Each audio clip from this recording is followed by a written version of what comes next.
Well, hello and welcome to Yellow Flag FPL, the podcast where all of our opinions should be yellow flagged. My name is Harry. And I'm Stephen Berry.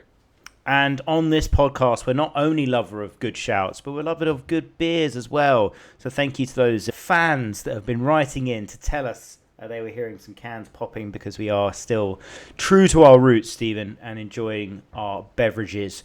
But we're in the international break. Game week 3 is over. It's been pretty disastrous. I'd say a lot of low scorers, a lot of high scorers as well. It seems to me that if you did really well this week, your rank rise is considerable compared to other weeks. But Stephen, tell us, how have you done? Which side of the fence have you fallen? Well, very much on the disaster side. 27 points. Very, very Wow. poor. I mean, comedy of errors. Martinez loses his place. I mean, Villa got spanked 3-0 anyway, so that's not too bad, I suppose. Arsenal losing the clean sheet. I had Haaland, who got 9 points, which is pretty good in the end, but I didn't captain him. My heart ruled head and I captained Gokaras, which was a disaster. So yeah, only one goal and then some clean sheet returns. Xhaka to effect, so Xhaka got an assist. So yeah, very much a disaster for me. How about you? Yeah, for me, 44 points, so not crazy happy about it. Below the average of 48. My only returners, João Pedro, Trufflet, and Sarr and Sanchez. I had Evan Nilsson, but I benched him with my Spurs bias. I took out Palmer late for Sarr, who obviously got the goal, but is now potentially out for 4 weeks, which is edging me closer to the wild card, Stephen, to be honest. Okay. So we can talk about that a bit later.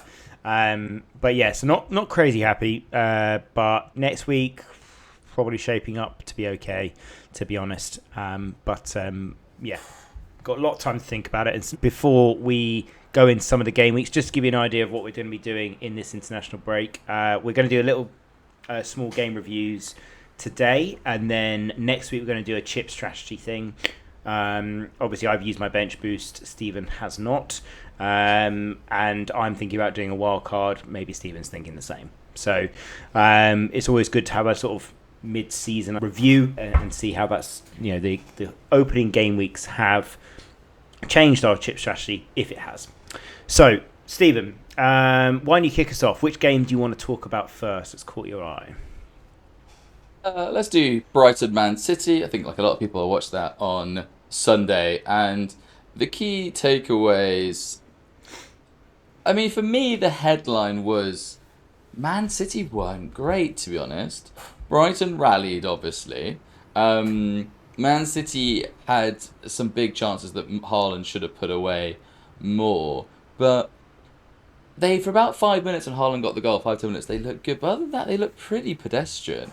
I think one player who really disappointed me in particular was Ait Nouri.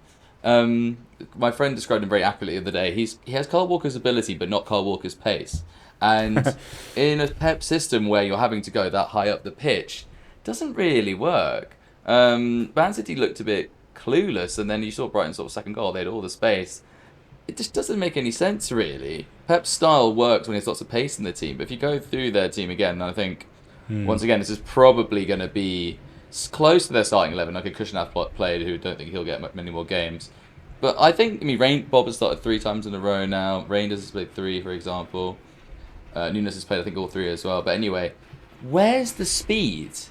There's no pace in that team, basically. And if you look at sort of other times, they would have like a Kyle Walker or a Mahrez or some. But just look at that team now. It just looks very technically gifted, but very slow.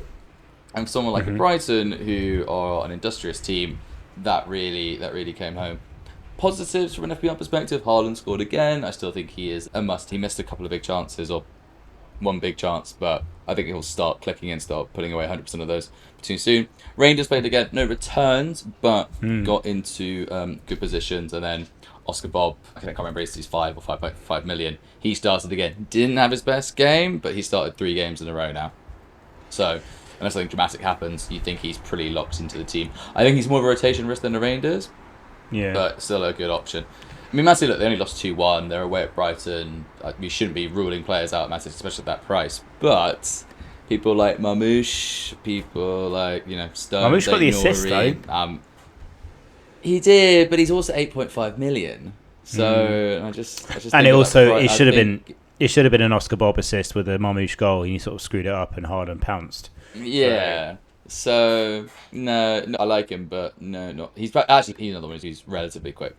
But yeah, he's basically it. So no, not at that price range. Especially when yeah. you can get. As I said, Rangers should have got more in that game. He was popping up. He's around the box. He will definitely get another big haul. But in terms of their other players, in particular the defenders, no, they're just not worth it. Yeah, I mean, I liked Oscar Bob in that game. He got a second assist, could have got another assist. Now with the Cherky out injured, it seems that he's probably going to start most of the games. And he also had a chance where he could have scored.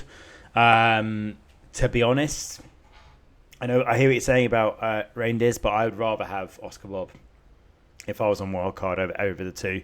But I think you're right to say Man City defences are an avoid, to be honest. Yeah.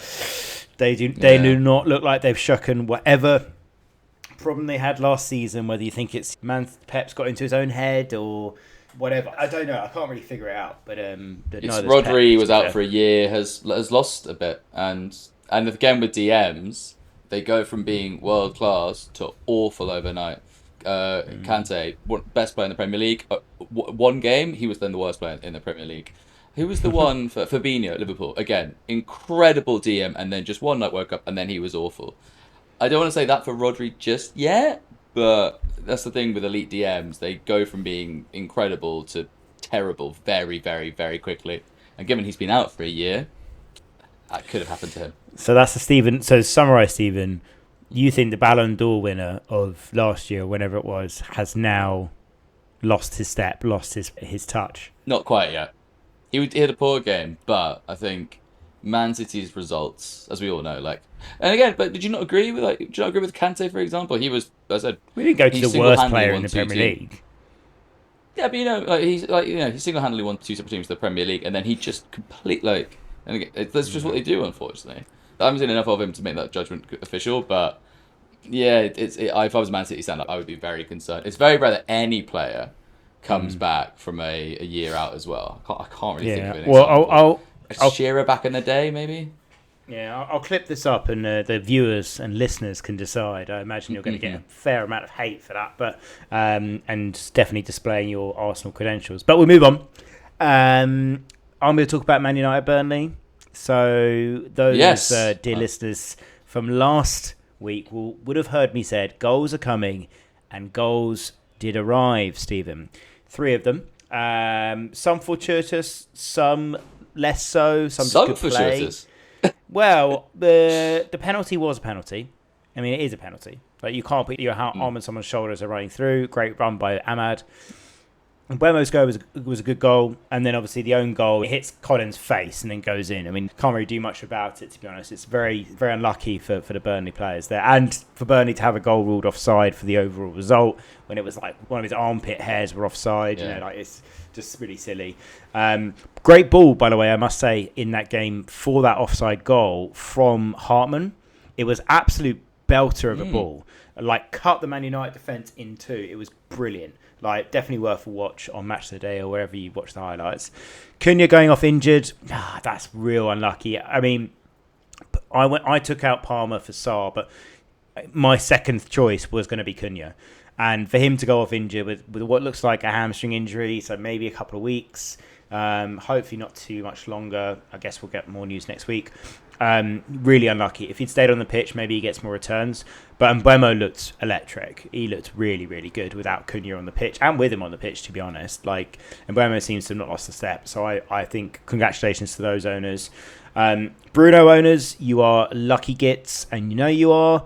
So, yeah, that was just the most ridiculous bit of fortune at the end. But it is a penalty. That is the game. Dogu dropped. Surprising. Really surprising. But Ahmad looked really, really good. I'm going to give you some stats on Ahmad, actually, because he was one of the guys that you really liked last season, and I did as well. So shots, I still do. Shots per 90, he's averaging at 3 a game. Key passes per 90, he's averaging at 1.5 per game. XG of 0.88, XA of 0.115. He looks like he's really spoiled not being in an attacking position. If he was a defender, he'd be in everyone's team, Yes. don't you think? Yeah, 100%. Well, with Cunha going out, I mean, the most logical thing you would assume would be Sesko would come in as the number nine. And even if that doesn't happen, maybe Mount as the false nine and Mbembo the nine. But wouldn't it be amazing if Ahmad did somehow get his way up the pitch, basically? They'd probably put Mbembo as the nine and then Ahmad, Ahmad or Mount or something. Mount's the one who started, right? Yeah, have those two as the tens. That would be, it's unlikely, but I would love to see that happen. Yeah, Mount's also started to put together some great performances as well. Nothing for FPL necessarily, but he seems to be playing quite well and keeping Sesko out of the team, which is a bit nuts to me. But yeah, so in terms of FPL, if you're having Man United players, you're holding them. They've got City away next. They have a pretty good record there. And they will benefit from the counter-attacking play. It is a result that you can see Amarin getting. And then they'll lose to someone terrible at home the week after. So yeah, look, I wouldn't be investing in United, but if you're having them, you're sticking, I would say. Burnley, I have some interest. Okay. So Jadon Anthony has once again returned. Now you're not buying this coming up week because he's got Liverpool at home. Yeah, he's going to get absolutely dogged. From game week 12, I think, they have a really nice run. He is one of their main attacking threats. Laura Foster's goal is classic centre-forward play. Brilliant play. They're really cheap. So if I was in a game week 12 wildcard mindset, I'd be putting him in my watch list as a very good enabler. So that's what I'd say. One to watch, Jadon Anthony. So just to confirm, he was the one who scored the absolute chaos of a corner goal, right? Where Man U just disintegrated. That was it. Okay, fine. But then he also got a goal and an assist in the game before as well. So he's getting in the right positions. I'm going to say just from an FPL perspective, I'm not that did not change my mind. Hernandez getting very lucky. Yes, I agree with you. It is a penalty, but again, it was such a stupid piece of defending. But I hope that wasn't Burnley. I mean, that's not going to happen to Man U every week. Was it actually? Oh well, there you go. That was honestly like under fives. What is he doing anyway? They're still too expensive. One thing I will say, which I did get wrong, was the crowd do seem to be behind the team and the manager. Actually, I thought 2-2. They would fold like a deck of cards, and the fans would boo, sort of Goodison Park style. That didn't happen. So there is some belief within the fans around Amarim and this team. So that does mean at home they're a very interesting proposition. I think away from home they're going to play like they did at Fulham, basically, which is more accurate of the team that they are. But except when it comes to Man City, when they suddenly pull out the bag, despite you think about the teams gone by. When they've been in the worst positions possible, they suddenly get a result at City. I'm thinking that 2-2. I'm thinking that 18-year-old Rashford scoring the 2 goals from the left hand side. Right, I think United get a result last season. Yeah, I think United get a result there. I'm not going that far. They'll score, but no way I'm going that far. I still think they are a very mediocre team. The fact that they celebrated beating Burnley. I mean, fair enough, it was a 6-pointer, so they're allowed to celebrate that, but I still think they are a mediocre team, and if you do have Hernandez, and you are the lucky, that's a disgrace, quite frankly. But anyway, as you said, that's clip number 2, I think, for me. Okay, cool. So let's go up. We're going to go a bit further up north. We're going to go up past your mum's house, I think. Through into Sunderland, Brentford. Now, Stephen, you've had some choice words to say about Brentford and Kelleher, so I'm just going to sit here and watch. The floor is yours. Okay. I'm not going to go for him just yet. I think let's sort of build into it and talk about... some foreplay. Let's just talk about the game. The game generally. So, first of all, really, really important win for Sunderland. Another win at home. Another goal for Isidore, which is quite interesting. He's actually really come on. In the Championship, he was very mediocre. You thought that he was a workhorse or something like that, but he was not a good player. Where does this come from? I don't know, because he now just looks good. His XG is quite low, but his convert, like the way because he got that one against an opening game where he just cut in bad goalkeeping, but it's still he did a nice run. His goal there was a very very good goal. So he's won. I think he's 5.5 million on FPL. He is Yeah, I think quite so. interesting. The heartbreak is once again. I wanted the Sunderland goalkeeper, it wasn't Patterson. I'm gutted. That penalty save could and should have been mine. But anyway, we will move on from that. I guess what do I take away that Xhaka got the assist, by the way. Xhaka has been ticking along for me very nicely. He got Very well. 10 DEFCONs. He got 11 maybe. Either way, he's going to get more of those. He already has his 12 in the previous game. I think he's a very very good enabler for now. The problem is that Sunderland do have a good start. How long that doesn't last very long. I think it's game week 8 or something like that where it starts going against them. But if you need a 5 million now, he's definitely one that I would consider. But yes, let's talk about the goalkeeper for the last minute concede. I'm sorry, I told you. Like, what more? That was terrible. I would have saved that. That was absolutely shocking. Like, I'm sorry. Like, what? I don't really know what is this to say. Just look at what happened. That is really, really, really poor goalkeeping. Like, I don't know what the expected save on that was, but it must have been pretty close to. It was from 5 yards out. I mean, it's close range. That's the diff, and it goes low. No, but it wasn't. No. Come on, Barry. You can tell by your face you don't even believe that. Yes, but Stephen, I have to represent the other view. I have to give you at least a bit of BBC bias and lies? And some balance. Like, no, I'm not. No. Sorry, I mean, I was happy that Sunderland won. I'm happy that Sunderland got a last-minute winner. That's the main thing that gave me joy. I'm nothing against Kelleher personally, but I'm sorry. That just proves he's a pretty mediocre goalkeeper. They also, for Brentford, I know it's international break. We haven't really spoken about how much that's going to hurt them, like morale-wise. Yeah. They will have known in their heads that's a 6-pointer. Losing in the last minute, playing pretty well, having good chances, missing a penalty. It feels like one of those games where you look back at the end of the season and go, if that had gone a different way, we would still be in the Premier League. But again, they can't. Even if I thought Kelleher was, prime Buffon, they can't defend still. Again, the other goal was somebody can't run the offside line. That's really, really poor. Yeah. They're not well. I mean, it's almost like they've got a rookie coach. Who knew? So I'm sorry. I mean, some of their attackers. Nah, not really. I mean, Thiago I think is quite cheap on the game. He obviously scored. 6 mil. Thiago is good. You know, he scored 3 goals in 4 games. That's not bad for a 6 million forward. No, it's not bad at all. And Brentford, I think they've scored every game. Yeah, they have, haven't they? They've scored 1 goal every game. You can be a team that gets relegated and score goals. So I wouldn't rule out Thiago if you need a cheap forward. But the rest of their team, in particular the goalkeeper and defender, no. I'd rather have my 2 goalkeepers, both of whom don't even have a place in their starting 11s. That's what I would say.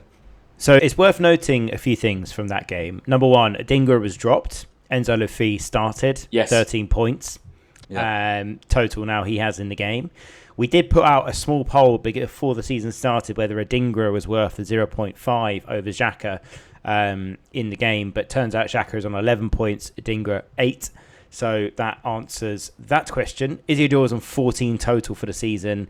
And also interesting to note that every single player in that back line got a DEFCON in the Sunderland back line.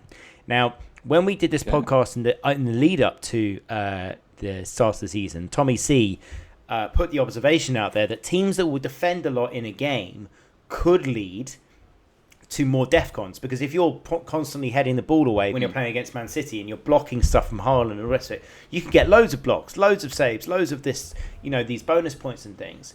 But actually, what I found interesting is the teams that have got the most DEFCONs haven't been playing necessarily against the bigger teams or the more powerful teams, but the teams that put the ball in the box a lot more.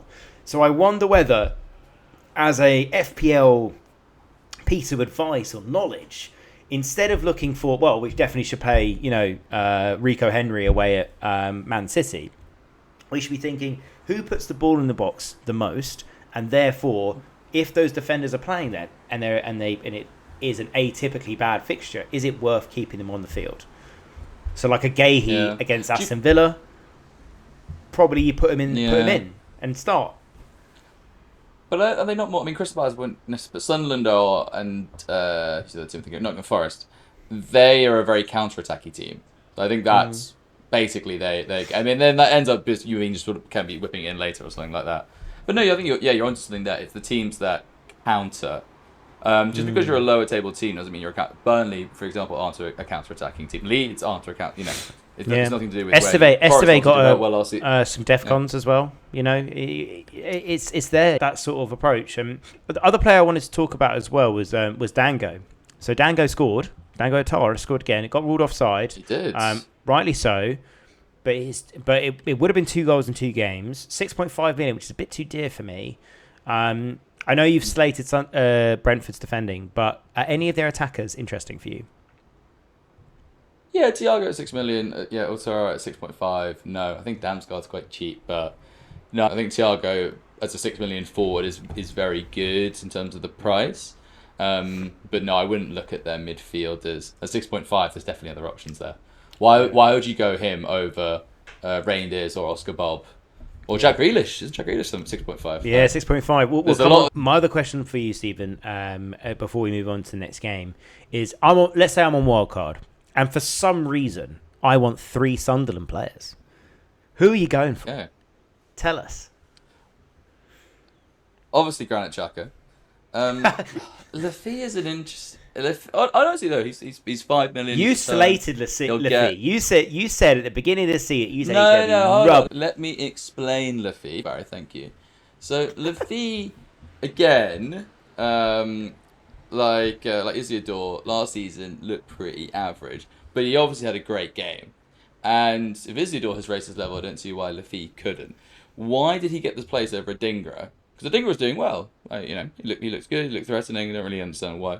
I guess the thing about Sunderland, though, is that there's a lot of rotation. So, for example, Ronaldo lost his place at left back. Ballard's injured, isn't he? So that's why Direct came in. But they rotated a few other people at the back as well. The only one who started every week is Xhaka and Diarra and that Talibi lad on the right. I mean, I don't think you'd go for 3. I mean, Rose has started really well, the goalkeeper, Xhaka, and then Isidore, I'd say go for the spine. Okay, cool. And not for any defenders? You mentioned defenders there, Ronaldo maybe? Or... I do. I mean, the fact they all got DEFCONs is really interesting. But yeah, if Ronaldo hadn't lost his place, I would say him. But yeah, he didn't start, and I don't know if that's because they're rotating more into knock or something. But that concerns me. Okay, cool. Let's move on. We can talk about my team. I'm going to be less upbeat than I was last week. Seems that Thomas the Frank engine has run out of steam. Thank you. I think you hit the nail on the head last week. Bournemouth are just a really good team. And do you know what? Vicario kept us in this game. It could have been 4-0. Honestly, we looked all at sea. That midfield could not cope with the movements that Bournemouth were putting on us. Semenyo, he looked like bloody Ronaldo. Ridiculous. He was unplayable. He was so strong. Porro didn't know what to do with him. Then Spence had to go out there when Doggy came on just to deal with the physicality and the speed. Like, if Semenyo was most transferred in player last week, and you're really unlucky, owners, not to get a return because he had a couple of good chances and set up a few as well. So I had Evan Nilsson. I benched him. I was quite annoyed about that. He was quite lucky, though, because it probably should be a Romero own goal because the ball looked like it was going wide. But yeah, if we had got anything out of that game, that would have been an absolute travesty. Absolute travesty. We were terrible. But can I ask, is it... I mean, I said Bournemouth were good. I didn't know they were that good, to be fair. I mean, to absolutely batter Spurs at home is very You look at the stats, that we didn't have a fucking look in. No, it was a battering. Yeah, it was an absolute, as you said, that could have been 3 or 4-0. But did Spurs... I mean, you said there was lack of legs in midfield. I guess Paulina is on the older side, but... Is there anything a bad day in the office for Spurs, or is this something more systemic there? So I think it's a bad day in the office. I don't think it's a lack of legs. I think it was just more the fact that the way that the Bournemouth was set up tactically meant that players were moved out of position way too easily.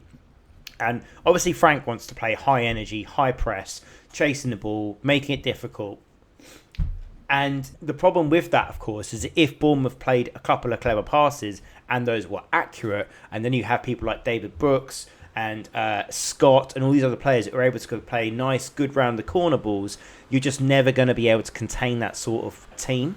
And so therefore it actually makes more sense to sit slightly deeper and hold the line and not shoot up and then negate the space for the runaround, so that when they do make those balls around the corner, there are other players there to catch up, because the amount of times they just pass through our midfield and then we've got three of them running at our centre-backs, and, you know, they have no idea what to do. Porro's out of position because he thinks he's, you know, bloody prime Maldini, right? So the problem is not about Spurs' midfield as a collective, as players. I don't think Paulini has lost a step in terms of his positioning and all the rest of it. Okay. It's just tactically, we got done. We got done tactically. Reality check for Frank and Spurs. I think so. You're good, but you're not that good. Other bits of information for you. So our first shot was in the 63rd minute, on target, first shot. And also I'm hearing in Spurs forums and so forth, Solanke's going to be out for 2 to 3 months. Now, this means this kid they've just signed from PSG on loan, there's no way Richarlison plays every single game. I don't know whether he's a midfielder or forward in the game. Can you look that up? I don't know where he is. Pretty sure he's a forward, but I'll check you. Okay, well, if he was a midfielder, it'd be really interesting. But if he's a forward, less so. But I think he's 7 million. That is quite expensive. Yeah, Kolo Muani and Richarlison are both forwards in the game. Yeah, so I think Kolo will get some games. I think he will, and I think he'll look, because there's no way he's going to start, no, isn't he? I remember when Arsenal played PSG last season, he looked good, this kid. And I think that's a real... You had two really good coups on the last day, him and Xavi Simons. Yeah. That's two. But I think Barney's a really good signing. I remember him against Arsenal for PSG in the Champions League last season. He looks really good. Two really good coups on the last day of the season. Him and Xavi Simons. They're really good. Simons, sorry, they're both really good signings. Both I'm very happy with. But the people that they're going to threaten the most in that team is going to be Brendan Johnson. So on his side, that's where they probably can sit. I mean, even though Kolo's registered as a striker, he can play on the left. Kudus, do you want to know what his XG has been in the last 3 games? It's something very high or very low, given how bad Spurs were. I'm going to say 0.8. It is 0.01 across 3 games. In this game, he got an XG of 0.00. In the last game, he got an XG of 0.00. And in the Burnley game, he got an XG of 0.06. So it's made it into a 0.01. And, he can't, he doesn't look like scoring. And I think I have him. I'm an owner of Kudus, and I want him to do well, obviously.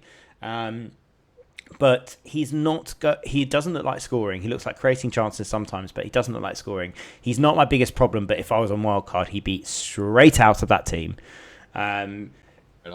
He honestly, I don't want to be too dramatic about it, but he's done. But I do think it's a bad day in the office. Yeah. I do think it's just the fact that Bournemouth are a good team. I think Johnson's place is at threat just purely for his position. And Kudus doesn't have any X-Min's problems, but he's the worst out of the two in my view. Surely Xavi will come in for Sarr. Sarr will drop back into as a DM. And then Brendan. Yeah, for sure. Yeah, sure. Yeah, I can see that. But out of the two, I think Johnson's got more chance of getting subbed. So interesting to see where these new players fit in for Spurs. So again, that's probably one of the reasons that's holding me back from making the wild card, because with these new players coming blooded in, Isaac obviously signing at Liverpool. If he's not going to start the next game, but if he started the game afterwards, I think on wild card I'd be very tempted to bring him in, because he's going to score an absolute shit ton in that team. Sadly so. Yes, indeed. So we don't want to talk about the Liverpool Arsenal game. We'll leave that alone, shall we, Stephen? Nope. It's too painful. We shall. We shall discard the fact that Arsenal could have won that game, but a certain manager didn't want to go for the win. But anyway, let's move forward into a much more exciting and much more exciting game of Wolves Everton. I was going to say better manager, but I can't be bothered with the backlash of that one, so we'll just leave it there. But yeah, Wolves, Everton. The reason I want to talk about the manager is I think we have forgotten how good Moyes is. They just pick up results. Not really sure how at times, but they do. Yes, it's Wolves, but I still don't think Wolves are that bad. Once again, it was another good performance where they perhaps didn't quite get what they deserved. Everton deserved the win, don't get me wrong, but I think Everton are a good team. The thing that's put me off Everton originally was that they lost 1-0 to Leeds on the opening day of the season. But just a quick note on them. Leeds, another clean sheet at home. A lot has been made of the fact that they've signed players all over 6'2" or 3" or whatever it was. It looks like at home they're going to be tough. I mean, keeping a clean sheet against Newcastle and Everton. Newcastle at number 9, I know, and Newcastle didn't play well. Yes, I know, but Leeds at home, interesting. I would say Goodmanson at 4 million, very interesting. Probably the best anyway, 4.0 option in the game is Goodmanson. But yeah, back to the Everton game. Yeah, 100%. But yeah, back to Everton. I was gutted that put me off Keenan Dewsbury Hall. I think he's looking now actually like a must. I think he's 5.5 million. Plays as the 10. Grealish 6 point. He's 5. Is he 5? There you go. I mean, there you go. So he's cheaper than Reinders. He's the same price as Oscar Bob. I mean, plays number 10 for a team that's going to finish up a mid-table. Don't really have much more to say. Obviously, his goal was ridiculous, really, really, really good. But it's just all-round play was very, very good. That's not just like one thing he's going to do this season. Obviously, got the assist for the second goal for Everton as well. And then Grealish looks back to his best. Maybe got a little bit lucky. I mean, he got the assist for Dewsbury Hall's goal, which I think you've got to give down to KDH. But his other assist was very core assist, very Jack Grealish. He's going to play every minute. I can't see him being dropped from the team. He's in Liverpool, probably having the time of his life. He's probably out on the beers right now, having a whale of a time. Another example maybe if Pep's lost it as well. The player that he doesn't understand and has ruined maybe. Another nail in the Pep coffin. I certainly hope so. Headline: Dewsbury Hall, 5 million. Get him in, especially if you have a wild card. Cannot see why you wouldn't do, especially as just quick long wild card. I think Salah Haaland is sort of edging towards maybe you should do. I know Salah did nothing against Arsenal, but again, that was a very, very defensive game. I wouldn't judge him on that. Dewsbury Hall, 5 million. Fill your boots. I don't know. I'm thinking that Salah's not that essential anymore. I'm leaning towards a different position, but we can talk about that on Wildcard next week because I think we should think of some drafts before we talk about that. I'll pose some questions to you then, Stephen, because I mentioned this last week. Grealish was my mid-rogue choice, and obviously, he's done well, which is great to see. Yeah. But he's the same price as Njai. Njai's on pens. Who would you rather? Again, I can't remember making this point, but like penalties aren't that common. I think Everton, like with us, who had 2 penalties last season. Now again, they're not as good, but Arsenal only got 2 penalties. Are not as common as you think they are. I honestly do not understand the religion around penalties in FPL. The only team who get a lot of penalties last season were Liverpool, who got 9 or 10. So that means 1/4 of their games roughly they get one. So what, 1 in 4 games? I mean, that's for Liverpool. So other teams it's 1 in 5, 1 in 6, 1 in 8. So I don't see. Also, it's not a guaranteed goal; it's a penalty. And if you miss the penalty, it's a disaster. Minus points. So, Bruno got 10 this week, but what did he get last week? So no, I don't really understand the religion around penalties. Grealish is going to be putting far more in the box, be far more. No, actually, I'm being unfair on Njai. Actually, I think he's actually very good.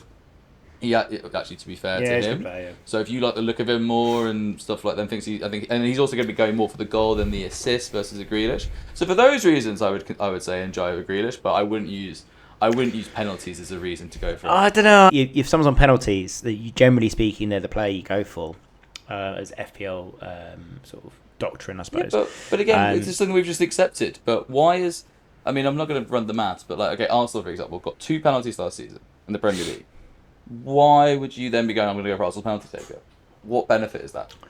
Yeah, no, I hear you, and that's a point of view that will be fiercely debated, no doubt. I think the thing to say about Grealish is he is the romantic choice, and as lovers of the game, we all love to see a renaissance, particularly of an English player, a player that we all love to watch.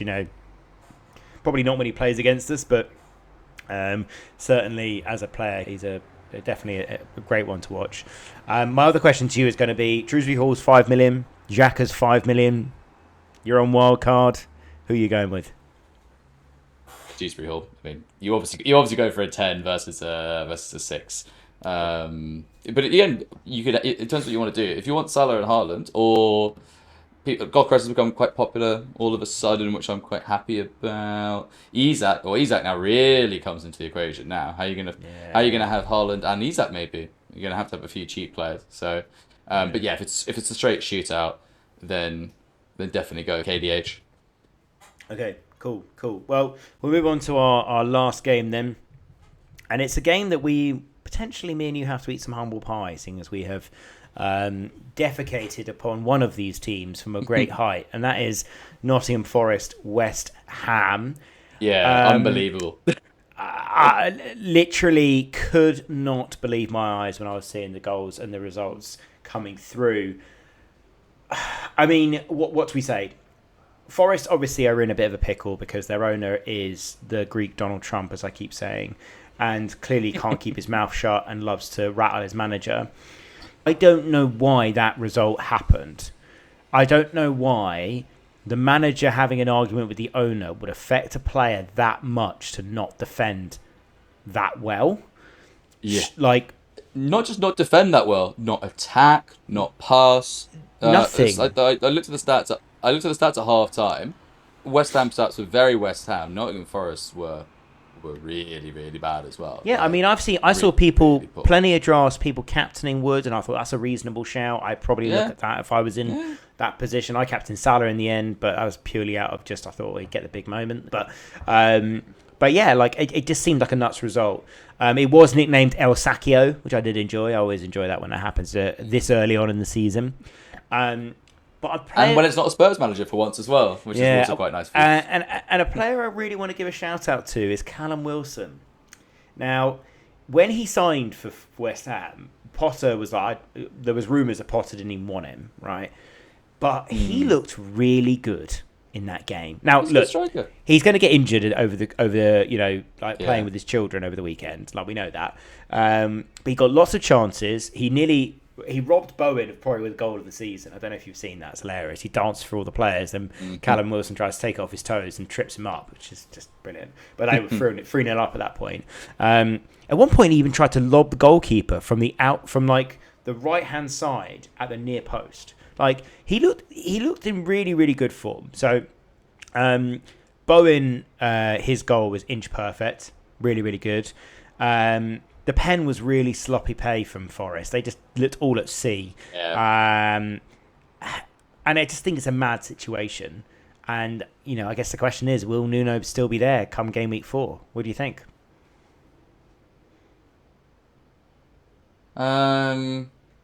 He should be. The thing is, he's given them the best years of their life. Like, yeah, but again, I don't understand why managers think they can just fall out with the board and the fans will protect them. That's not been the case for a very long time. Steve Cooper was like the Nottingham Forest fans, whether rightly or wrongly doesn't matter. That didn't keep him in his job. Pochettino, a good example. Pochettino wasn't liked by the Chelsea fans, but he actually started doing well and getting around with them, but then started falling out the board, and then he got sacked. Like you can't. But the thing is, I don't think it's as simple. I don't think it's been as simple as that. I think it might be as simple as the argument, but the chairman started it by running on the pitch and screaming it in front of the entire fan base, in front of all the cameras. The chairman started that. Then resign completely. Yeah, sure, but he's the boss, right? So I mean, again, whether it's acceptable or not, or what should happen, it doesn't. That's irrelevant. Yes, it's not quite the same as Pochettino, who complained about the Chelsea board not spending money on players, which was genuinely incredible. So yeah, fair enough. Nuno's got much more of a reason than Poch did. But I don't actually know how it impacted. I mean, I said like it could just have been a bad day in the office.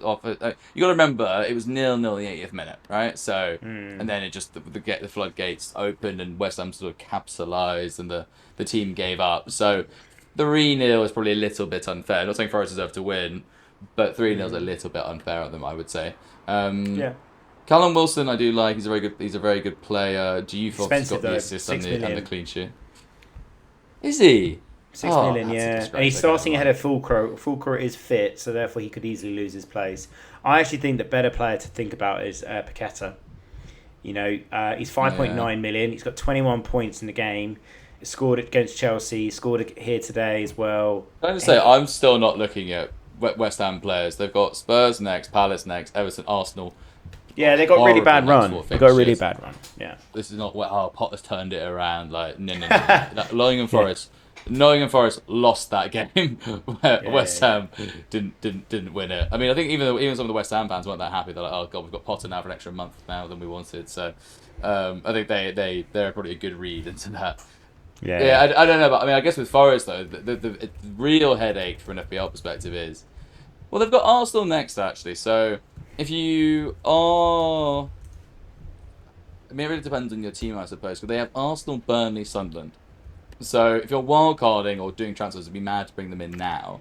But you would hold off the Arsenal game. But let's see what happens there. It wouldn't surprise me if they started to go, okay, let's team, they want to play well against Arsenal, so let's see what they do. But if they have a bad game there, and I mean like this sort of level of bad, it's going to be strange thing saying that I wouldn't actually bring them in for Burnley and Sunderland. I really wouldn't. If they can't do well against West Ham at home, that's really, really concerning.